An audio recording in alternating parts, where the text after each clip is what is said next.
Before I came to AdTrack, I had medical boundaries that I wasn't able to overcome on my own. In December 2019, I was paralysed, whole body from the neck down, and I was paralysed for 6 months. Fortunately, I recovered from this paralysis, but it left my bladder unfunctional, so I currently have a tube in my belly, which is a suprapubic catheter, and I'm awaiting for a full bladder removal and for them to basically form a new bladder for myself out of part of my large intestine. So this has been a massive boundary for me personally, because before this I was completely well and healthy, and my life kind of changed overnight when I was poorly, and AdTrack have been such a massive help to me to overcome all of this especially when I was really poorly.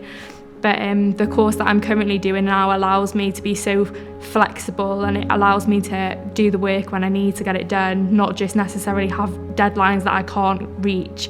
They're there for me when I need to get the work done. Really, I can get it done when I can.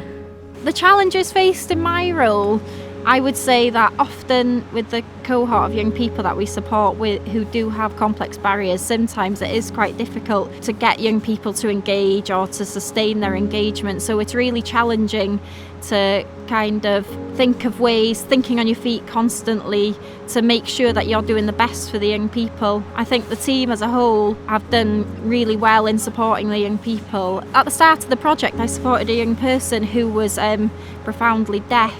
So I then went on to a night class in the college doing British Sign Language introductory course, just so I could communicate with him, basic, maybe how is he, what did he have for tea, those types of things. It was quite difficult to procure interpreters because there's only one really in the region, finding out when they were available, making sure that they could support the young person at the same time so that he was getting equal service from the project. So that was a challenge. Although we overcome it, he actually went on to do a work experience placement, and gain a few qualifications with us. So the challenges were actually positive in a way. Mae'n debyg wrth I chi feddwl am siroedd Gwynedd a Môn. Maen nhw'n ddwy sir gwledig iawn, a mae hynny yn ei hun yn her fawr I bobl ifanc sydd ddim yn gyrru, neu pam mae'r gwasanaeth bws yn un sy'n, ella'n cyrraedd I pentra nhw bob 2 awr neu yn gorffan am 4:00 PM. So dwi'n meddwl yr ffaith bod hi'n ddwy sir gwledig wedi bod yn her. Dwi'n meddwl bod 'na heriau yn sgil Covid efo technoleg a sicrhau bod gen bobl ifanc fynediad at dechnoleg mwyn gallu ymgysylltu ar prosiect yn y cyfnod yma. Covid completely changed the project. Absolutely completely. We'd been delivering a lot of face-to-face support for our young people, and then COVID came along and that basically stopped overnight. We had to change the service completely, so all our services now delivered either online using video conference platform or over the phone. The biggest problem we had with it was motivation, or lack of motivation for our participants. I think people's priorities in life changed. They didn't necessarily want to look at going into work or education at that point in time. We were more worried about sort of health and family and friends. However, we've stuck with it. The whole of the AdTrack team has done a fantastic job trying to keep people motivated and sort of on track. And we're coming out through the other side of it now. We've seen a lot of really good results during the COVID lockdowns. We've actually got people into work, people into education and people on training courses, so it's all good. A lot of times young people are referred to the project by agencies, I feel, to maybe tick a box. It doesn't necessarily mean that the young people want to engage, so it's about building that trusting relationship with them, ensuring that you communicate with them in the way that they want to, communicate with you best, maybe over the phone, some like face to face, some just prefer to text. It means getting on the young person's wavelength, seeing what type of support they want, how often they want it, and how best they want to receive the support. I really like face-to-face support, because it's nice to have a conversation with a person rather than just over the phone or over the computer. But I do like online support as well, because there are some days where I just don't feel like seeing anybody, or days where I don't feel like talking. So it's nice that I could just text someone and just say, I'm not really feeling up to it today. I don't really want to see anyone face to face, but I've got that opportunity if I wanted to. So I think I do prefer both, and I think it's really lovely that you do have that online support if I needed it. But then I've got the face-to-face support. If I wasn't seeing people, it's an opportunity to get out of the house and an opportunity to see somebody face-to-face.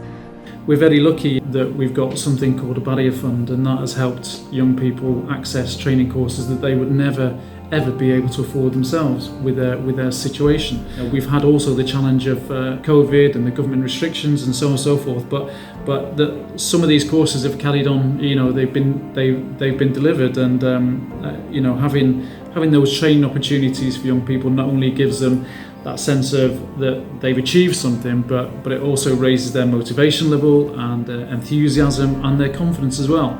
And I think that it's really important to note that not everybody wants a training course, but people do benefit massively from training courses, or an education course, or actually a training opportunity to learn how to do a job interview.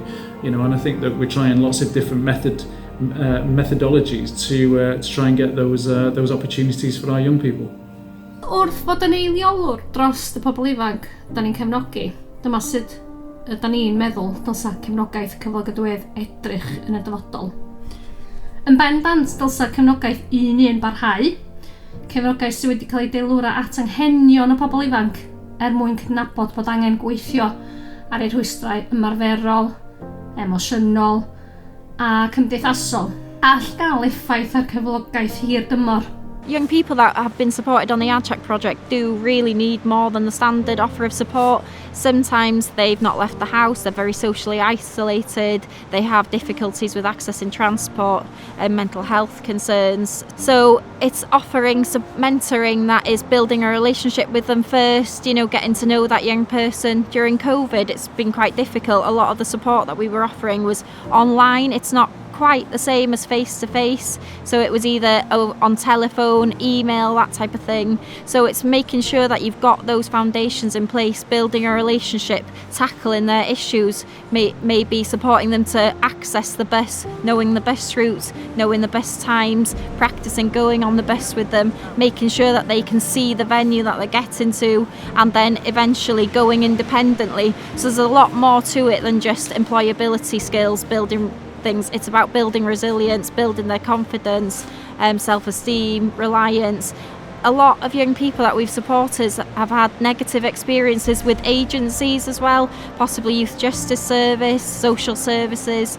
It's not to say that, all young people have had these barriers, but sometimes that could be a big, they're quite wary of working with people.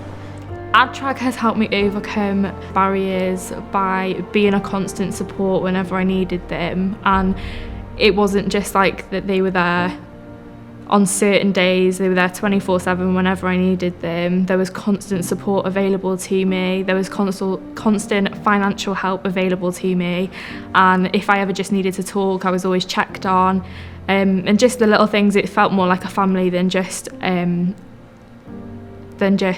support network.